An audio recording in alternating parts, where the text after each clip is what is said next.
Hey everybody, Thaddeus here with a demo on Dave Kowalski's 5F2 amplifier. And if you're a guitar player like me, you don't want to hear a lot of talking in the beginning of the video, you just want to hear the amp. So here you go.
All right, so you got to kind of hear the amp the way I like it. All right, and if you don't like my guitar playing, please make comments in the comment section because I think those are always fun.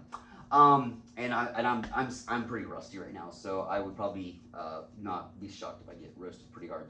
Anyway, I love to have the amp just dined out to 12, which is better than 11. And tonally, I've got it around 6 because that's what sounds good to my ear. And on the guitar, around 6 to 8 is where it sounds really nice, gets that natural breakup. I'm not using anything other than the guitar into the amp. No reverb, no effects, and it's on the iPhone that we're recording it, so it's not going to have the best sound, but you get a good idea of what it does sound like. Real quickly, I am going to go ahead and I'm just going to just full blast the guitar. I will tell you, I think I put it in the notes or whatever, I typically keep my tone knob here rolled off just a tiny bit because I do have this tone controls, it's jump, so it controls both of these pickups. And I really want my bridge pickup to not be crazy bright compared to my neck pickup.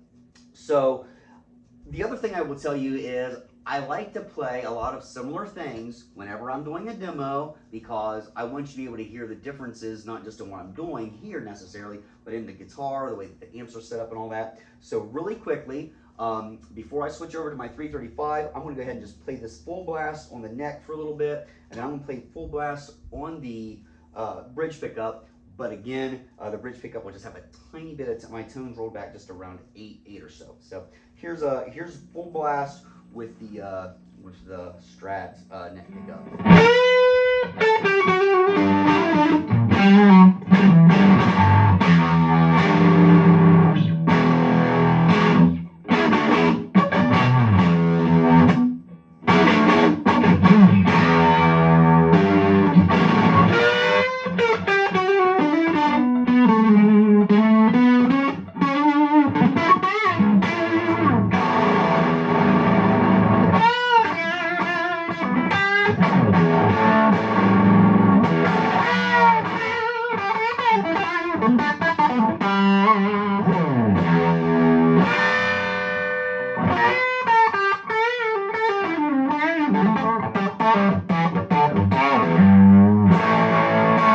My favorite guitarist, whose initials happen to be EC, has a famous sound on his guitar.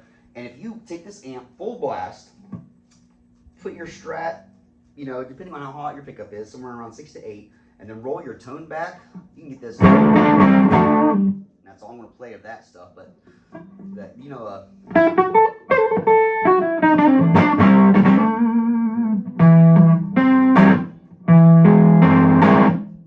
I get better the second time.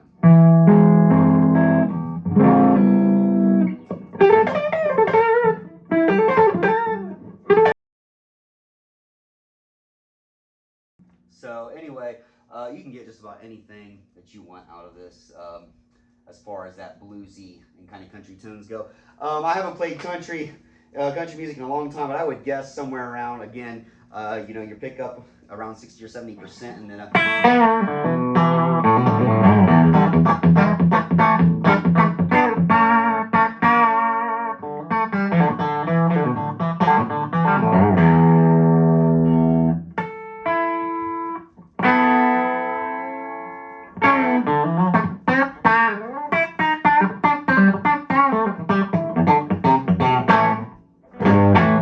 yeah, that sounds pretty sweet. Anyway, so I have a lot of different guitars, but for the most part, you know, all intents and purposes, as they say, you're going to want to hear what it sounds like with humbuckers and what it sounds like with single coils. And at the end of this video, I'll give you all my thoughts and my opinions, but for now, I'm going to switch over to my 335. I'm going to play a lot of, it's going to be repetitious because I really want you to hear all the differences, because it's really cool, the differences with the bottom end on the 335. So we'll check that out here.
Massive sound out of a 5-watt amp. So anyway, playing all those chords that way, like I said, my goal is for you to hear the same, you know, the same chord, but hear the different, you know, responses and all that. Real quickly, I love, like I said, with the neck pickup, I really love about volume level of 4. So just so you can hear a little bit of the note separation and stuff, I'll play here a little bit.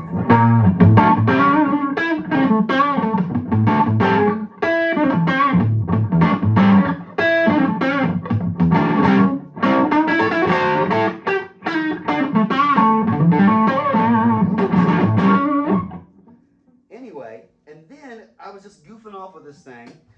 I'm not sure that this would be loud enough or really super usable in a live setting. And I know 335s are not thought of as country guitars, but when I put this bridge pickup on and I put it at about 2, you'll hear this. Like this really cool country.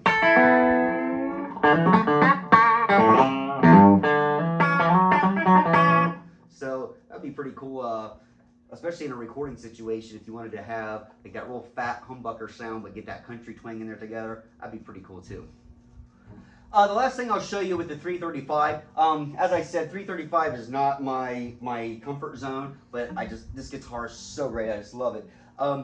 Dave puts in the back of this amp, he puts a bass cut, and I'll play for you a little bit, and then I'll talk through what the purpose and the value of that bass cut is. And I'm not going to play a bunch of stuff.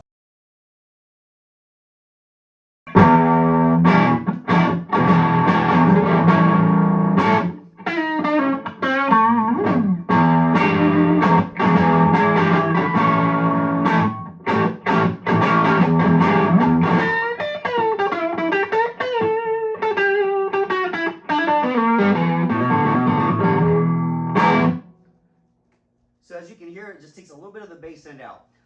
For those of us who are playing in a band setting, most of the time, if you have a good sound person, they're going to cut a lot of the bottom end out of your guitar. A lot of times they'll even put a high pass filter on your guitar because they're leaving those lower end frequencies for the bass, the drums, if there's a synth, something like that.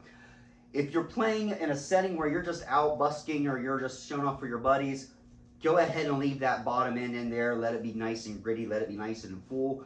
But in a band setting, if you're playing with humbuckers, kicking on that, you can call it a bass cut or a high pass filter, however you want to phrase it.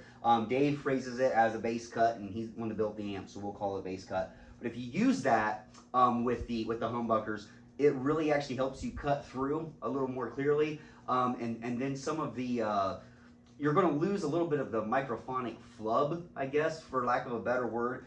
It's just going to cut through a little bit better, and you're basically using the amp to boost out those middle and higher frequencies more so than that full range. So definitely, if you get an amp like this, which like obviously I recommend, you'll definitely want to enjoy using that low cut when you're doing humbucker pickups.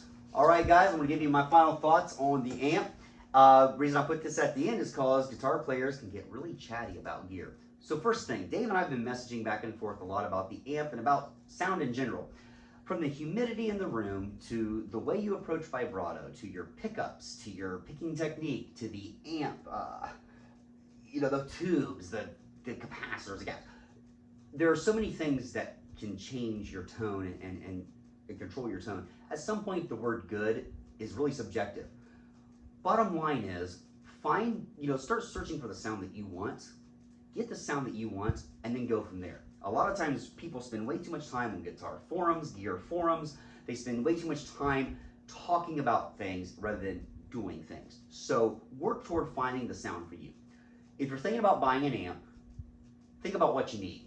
If you're wanting a great studio amp, this is it. This is money for a studio amp. It's going to sound great with pedals. All right, it's going to sound good, pushed and dimed a little bit. It's going to sound fantastic, rolled back and clean. It has all kinds of great sounds that you can get out of this, okay? If you are a metalhead or you're really into, that Marshall, or that Mesa, triple rec type sound, this isn't the amp for you, and you're probably not going to be on this video anyway.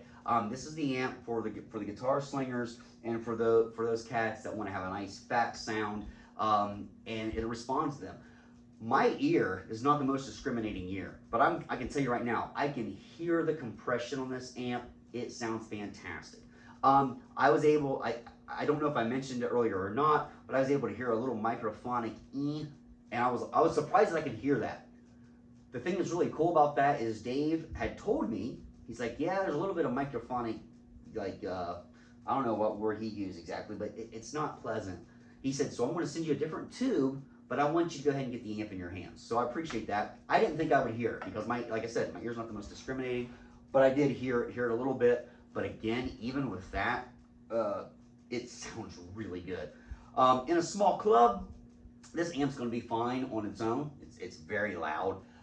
In a big club, you're going to need to mic it. You're absolutely going to need to mic it if you want to be heard. It's not designed to be that, that twin type amp that's going to take people's heads off. If you have questions about the amp or any of the gear that I play, like I said, I'm going to put all that stuff in the video description. But I love talking about music. I love talking about gear. I love talking about our worship band. So feel free to follow our worship band and you know, communicate with me through that, you know, through that channel or through this one. And this is my first demo. Okay. There are things that I'm sure that I'm going to learn from it, and hopefully at some point I can get everything to work to where I can have like a nice quality mic set up here. I can do video right now, or I can do a nice quality audio right now, but I can't do both, and that's a me problem. I just need to learn how to do that. So hopefully I'll get better with my demos. But if you have any suggestions, please put those in the comments below. But thanks again to Dave Kowalski for taking the time and the effort to build a really good amp by his hands. It's not just, you know, thrown together on an assembly line somewhere. He took a lot of time and effort to put together a really nice quality amp for me. Quite frankly, this will be my last. I'm done buying amps. That's weird to say, but the fact of the matter is, this is going to be it for me. So I think you would be wise to take a look at Dave Kowalski's 5F2. The seafoam green, it was a me thing. I really think the seafoam green just looks so cool and so classic, but he can do any color that you want, and he's a great guy to work with. Anyway, thanks again for watching my video. My name is Thaddeus Fields. My band is Unfinished. Please check us out too. And as always, God bless you.